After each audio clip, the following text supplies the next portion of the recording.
Hey everyone, and welcome back to the Trensetta Lounge. It's your girl Cammie here. Bye. And today we have another mover and shaker joining us here in the lounge, who I'm just very excited to join us today. He goes by the name of Justin Samuels. He is a senior software engineer at Mailchimp. He is also an entrepreneur and just all around hustler, as I would call it. Okay, so thank you so much, Justin, for sitting down and joining us today in the lounge. Always glad to be here with you. So thanks a lot for having me. We're looking forward to turning up tonight on the interview. I like that, turn up. So first, I just want to check in. I know you're in Atlanta. How's everything going? So ATL has been pretty interesting for the last couple of weeks, honestly, because of what's going on with like the rioting and the looting. But for the most part, the uh, cities came together and calmed everything down. So I've been good down here, just hanging out, trying to stay COVID free, but that's easier said than done. So Let's start with like your beginnings. I know you went to Mississippi State University. So let's just start like, mhm. who's Justin and how did you get to where you are Yeah, so we're going all the way back. So today? the crazy thing was I got paid off of what my parents told me not to do, which is being on a dang computer all day. So the way that I got into software was through actually Myspace. So I used to be the kid that you would call, and I would make all kind of like a custom themes or anything to like make your like a top eight shine. For all the kids that are like watching, if you want to know what like MySpace was, just Google it. Google. Way back in the day, right? So I started like that. I would make a custom themes for my friends and everybody, but I didn't really charge anything. I was just having a good time. Mhm. To make a long story short, I got to Mississippi State, and I was kind of unsure what I wanted to do. So I ended up seeing a poster that was talking about making quick money through code. And if this sounds interesting to you, you should sign up for this particular major. And the rest is history. So it all began off of Tom. Shout out to Tom. You do so many different things. How did you figure out that you wanted to incorporate entrepreneurship into your love of engineering? Yeah, so it honestly goes back to my dad. He's a serial entrepreneur. Um, being from an immigrant family, you really don't have a choice but to not be an entrepreneur because they want to see you make like money somehow. Mhm. So I've always been like molded to always try different things on top of everything else that I have going on. That's just who I've always been. The real intersection of entrepreneurship that I'm doing now honestly came about because I was in a room and I was like the only black person that was in that room of engineers. So I was like, knowing the skill set that I have and the people that I know, I could take my entrepreneurship mindset, merge it with the engineering mindset, and Mhm. then create an awesome conference, which is a Render ATL. Stuff like in streaming color, they came about honestly because of what was going on with COVID. Mhm. I had needed a way to keep the um, a Render ATL a brand high Mhm. as well as I wanted to help out people. So that's how we ended up pivoting to do that. So I did that in about 4 weeks. I think it Wow. was um, 31 days about. I got all the speakers together, including yourself. I got everybody together, which is over like 40 speakers, Mhm. and we killed it. I think we had about 8,500 people tune in, so it went great. And then the last thing I'm doing now is a re a rebuild blackbusiness.com. So we are now the largest aggregator of black-owned businesses on the web. So we have over 14,000 black-owned businesses on our app, and you could like find any kind of like a black-owned doctor. You could find black-owned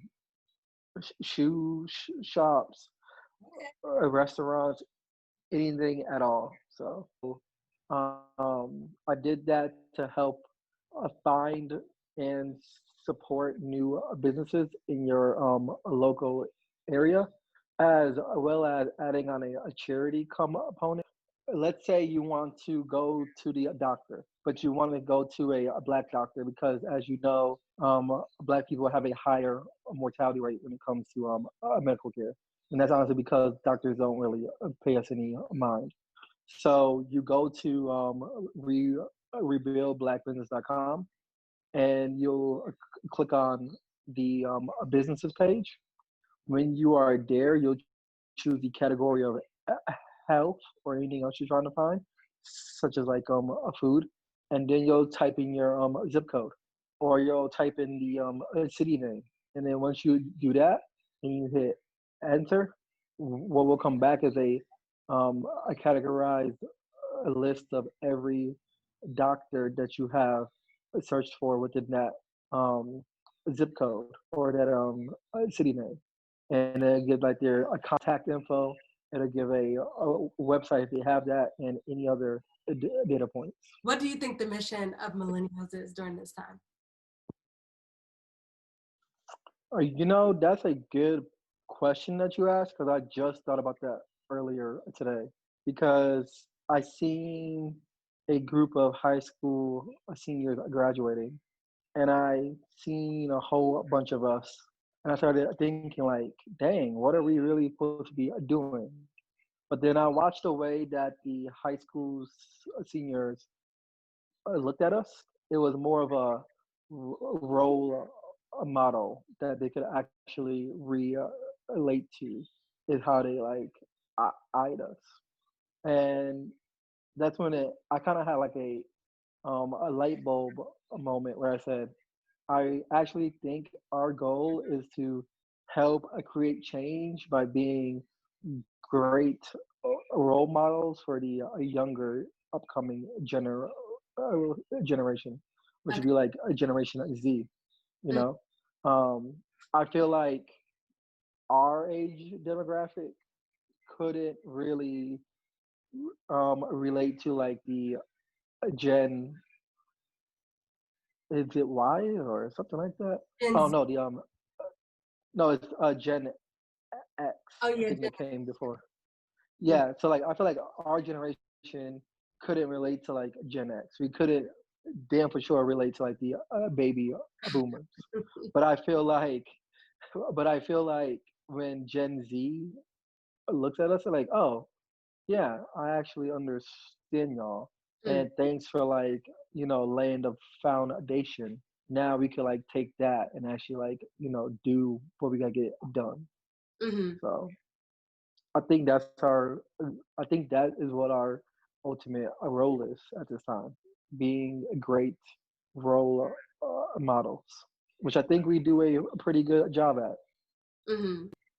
And I know on your Instagram, I always see you post like late hours, or what do you call it? Scary hours. Scary hours. Yes. So what does that mean? And if you could let the folks know who are tuning in, just what that is, like what's scary hours? So it's real funny that you asked that. So I can't take a credit um, to go all the way back. That's actually from Drake. He talks about scary hours in his tracks all the time, where he's talking about that time of the night where a magic happens. Mhm. It's a time where people who are up like grinding, hustling, anything of that kind of like nature, Mhm. will eventually see the rewards of everything that they are like sowing. So that's what scary hours are, because you could get into trouble really quickly as well, because that's usually the time of the night when like DMs happen and anything else. So that's why it's called scary hours, Okay. because it's a time where stuff can happen, but times it can go bad too. Uh, There's a guy here named Ryan Wilson, owner of the gathering spot here. yeah. He's the one that been like popularizing it Okay. in terms of like a business. But as far as Drake fans go, we all like get it. So what does scary hours mean to you? Because you mentioned like it could be someone, hopping in your DM, or you could be working on maybe a passion project. What scary hours to you? Scary hours to me is a time where um, greatness happens, but you got to keep on grinding it out, and you could tell that you're on the precipice of something great happening, but Mhm, it's scary because you're gonna push yourself till you're tired. mhm. So you do so many things. Like how much sleep do you get, Justin? And how do you manage that? On average, between like 4 to 6 hours Wow. nightly. Um, yeah, but I manage it honestly just by trying to have a schedule. To Mhm. be honest with you, if I don't have a schedule, my whole day goes to like a shit. Honestly. We've all been quarantined, and a lot of people, they may be working on passion projects or whatever that looks like for each individual person. But I was wondering, what have you found yourself doing most other than work? Like, and other than all these projects that you're also managing, like, Yeah, what are you doing the most? my number one thing that I've been into is stock trading. So I've been a active daily trader, and a lot of folks gonna be like, "Oh, you do like a Robin Hood, you do a we bull." Like, no, like I'm actually like trading thousands of like dollars daily on the exchange right now. Mhm. So I become an extremely technical swing trader now, where I could kind of guess most of the moves now that Mhm. is gonna happen. Like a week ago, I bought a couple of shares of um, what's the name of it? U1, which was Urban One, and made like a thousand off of that quickly. The media company? You know, yeah, Wow. Okay. yeah. So like they were having a great week because of like Juneteenth. Mhm. And if you knew how to catch the swing, you could make a whole bunch of like money quick, you know? So that's what I've been like doing a lot now, swing trading. How did you get into? I honestly got into it because I watched Wolf of Wall Street a lot. Mhm. And I've always said, once I get time, I'm gonna actually like learn how to do what they were doing. I Mhm. took some classes in school though, so I kind of already knew, but I never really just had hands-on time. And Mhm. then honestly, once COVID hit, I was like, well, I have a lot of time now. And then took a couple of weeks, and then boom, I was just like, doing it. Now, that's not to say I could tell you everything, Mhm. but I've been profitable so far. So yeah. So, is there like a science to it? Like, I know you said you took a lot of classes in college around it as well, Mhm. but like, is it hard? Is it challenging? Because you hear so much about it, but just you experiencing it, like, Mhm. how do you get into it? Like, how would you suggest someone to like start? It seems like it would be such a complex thing, to get into. So there's a couple pieces. The first piece is scared money doesn't make any money at all. That's a very true statement that you gotta always tell yourself because there's been days where I lost 1,000. I think today I lost like probably a good 1,500, I would say. But I understand that it comes in the game. You know what I mean? So that's the very first thing that you gotta understand is you can't be scared.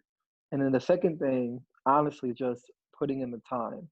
A whole lot of people would just use like Robinhood, and this isn't anything to like knock them because they do a great job. They are for people who don't want to put in the time, but they'll use like Robinhood, throw a couple dollars at like I don't know, Facebook, Mm-hmm. and they'll just watch the graph go like this up, you know, or they'll watch just go down, and that's how they're gonna like base, what they are like doing. When I am viewing a stock, I'm looking at stuff that tells me what the volume is, how quick is it moving, what's the like likelihood of it going up or down. Mm-hmm. Reading the updated, I'm reading the updated news articles, all of that.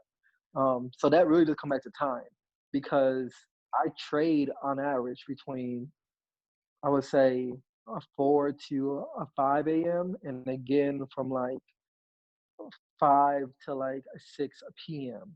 Okay. Um, I don't trade during like peak hours, so I can like have my time to myself to like to know in. So that's honestly it. It's just time you need, and you can't be scared.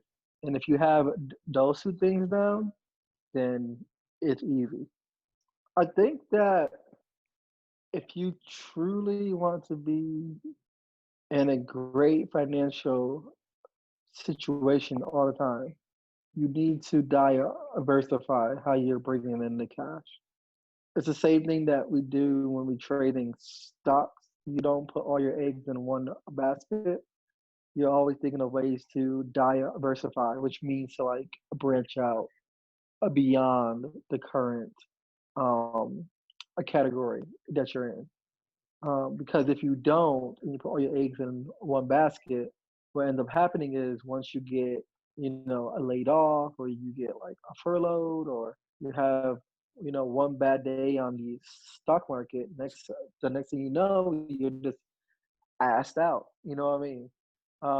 Whereas if you know how to diversify and you know how to actually save too, then you're gonna always feel comfortable. And the honest truth is, once you get comfortable with how much you have coming in, you will notice that you'll end up working harder at your 9 to 5. Because like me personally, I don't mind taking chances at my job on stuff that I'm like trying out because if they're like, "Hey, we gotta like, let you go," I'm like, "Okay, cool. Mm-hmm. I know how to make money trading stocks now, and I have a whole year's worth of salary in like the savings account." So I'm like, "Well, it is what it is." Mm-hmm. But as a result of me having that a cushion, I'm able to try stuff that the average engineer would be too scared to because they're too scared to lose their job. So it will help you in the long run. And the one thing that my accountant told me, which honestly, made me how I am now, he was like, having money lets you do what you want to do. Not having money forces you to do what you have to do. Mm-hmm. And once he had like told me that, like, oh, basically I need to like save more. He's like, yeah, because then you could do anything that you want to do. Because like it's the same thing I told my like manager. She asked me if I'm scared to like lose my job. I'm like, no, like I'm not Mm-hmm. ever worried about that. And once they could see that you're not scared, things change quickly. Okay. And so also let's just pivot it here. I know during quarantine, a lot of people have been learning a lot of different skills, trying Mhm. different things, maybe eating a couple snacks here and there. And so I was curious, what have been some of your top snacks during this time of COVID-19 and being quarantined? Let me tell you about that, right? So at first when COVID hit, I was like doing great. I was outside. I was running like 6.5 miles every day. I lost like 10 pounds at first, Okay. doing great. Stunning on the huh? Then, right. Then after like 30 days, and I had to like do the conference and some like, more stuff, Hmm. it went to like a shit. So now my diet has went to complete shit other than like alcohol is like my only thing that I could say I drink every day now. Oh, wow. But but but other than that, snacks that I've been enjoying. Um, damn, do I even eat snacks like that? I don't even eat snacks like that, sis. Like thinking, No popcorn? No hot Cheetos? nah, like I don't really got anything in the house like that, to be honest with you. You do a lot of Uber Eats? Yes, I will say that. They get all of my cash, all my money. Right, so this brings me to a segment on the show called I Got a Question. And this is an Hmm. opportunity for me to ask you some fun questions, some out of the box questions that I just think on a daily. I'm a very random person, so I'll think, oh, this would be kind of cool. But anyway, so my first question, since we were talking about MySpace in the beginning of our conversation, is Hmm. I didn't have a MySpace. My mom, she didn't let us have a Facebook until like middle school, the end of middle school. But when you had a MySpace, what was your MySpace name? Ooh, my MySpace name, I could tell you, was Justin, spelled what is he? Juztin. And I still have the profile up. I just Really? gotta get my dang, yeah, like I still have it up in all. And I'm trying to save it like a time capsule so that like when I have kids, I'm like, see, this is where everything all be again at, Okay, So okay. Isn't MySpace like a music company now?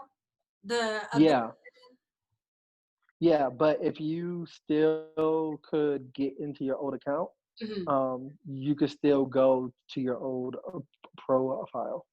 Okay. Does it look Hmm. the exact same? Oh no, it doesn't look the same at all. But I can still see all my like DMs and everything else. What? So yeah, it's crazy. That It's is crazy. funny. Like yeah, I think the last time I was on it, so I had actually logged in during college Mhm. because I was doing like a cleanup of like my web presence because as you know when you go to get like a job they're Yeah. gonna like check you. Mhm. So I found my old MySpace at the time. I said, oh shit, like this is out there, you know what I mean? And I got in there, changed the password, but I don't remember what I changed it to. So that's my hard part now. I got to get past, but I can still go see all my old pics and everything. Okay. So this next question, let's see here. What was the last thing that you Googled? Mm, the last thing I Googled, damn, asking that engine near that is going to be a real boring answer. So I'm thinking of something better to answer it. Okay. Cause, because because that's all we do at our jobs, just Google everything. Um, oh, I got a good one. The last thing I Googled for my own self was what's the likelihood that COVID will be okay-ish by the end of July? Mhm. Because I do have a flight to Oakland, and Oh, I don't want to like cancel them. So like, what's the a likelihood that it'll be okay by Oakland? I mean, by the end of July. okay. So is that the first thing you're doing when you get out of, or when we're, you know, getting out of being quarantined? Is that your first trip you're taking? Yeah, well, we just came back from Davenport, Florida. Okay. So I was down there for a whole week. Um, but that'll be my first cross country trip. Speaking of, I looked at the calendar the other day. The last time I left anywhere was like Valentine's. I went to Canada, Okay. but other than that, I've been here. What's next in the books for Render ATL and Stream in Color? Is it going to have a part 2 for In Stream in Color? And any other projects that you're working on? What's next? So for Render ATL, we just announced that our dates are changing to September 13th through the 15th of 2021. Can't speak on too much after that. We do got some special celeb guests coming, just as a teaser to everybody, but that will be coming out soon. After that, In Streaming Color, we are looking at season 2, hopefully by the end of this year. If not, it'll be sometime in like the spring of 2021. Thinking about doing it for 48 hours this time. Last time was only last time was 20. Last time was 25, and I stayed up for a 31 of the hours to like control everything. Yeah, 31 hours I was up for. So this time I'm gonna have a whole team to help me out. Okay. And then the last thing was rebuild blackbusiness.com. Mm-hmm. We're actually about to roll out a version 1 soon. So our team is hard at work making it better. And then we have some potential partnerships in the pipeline, which is going to blow everybody's mind once they come out. I can't speak too much on them, but they're going to be pretty strategic partnerships. Okay.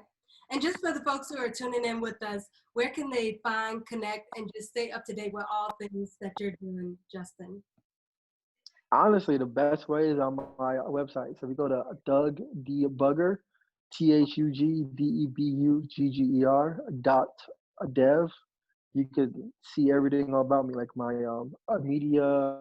You can see the last time I spoke. You can see it all if you want to just find out anything about me. So. Okay. Well, that was the end of the Trensetta Lounge. I really appreciate you, Justin, just sitting down with us in the lounge today. Feel free to follow and connect with Justin as well. Appreciate y'all having me out here. All right, you know the deal. Hit that subscribe button if you have not already. Also, hit that notification bell so you can be notified when the next video comes out. Comment below one thing that you took from this conversation and like if you joined today. Also, if you are a trendsetter or know someone who is, feel free to email me, DM me, whatever you need to do to get in contact with me. But until then, keep doing you because you're all that and some trendsetters, and don't let anybody tell you any other. Until then, I will see you in the next video.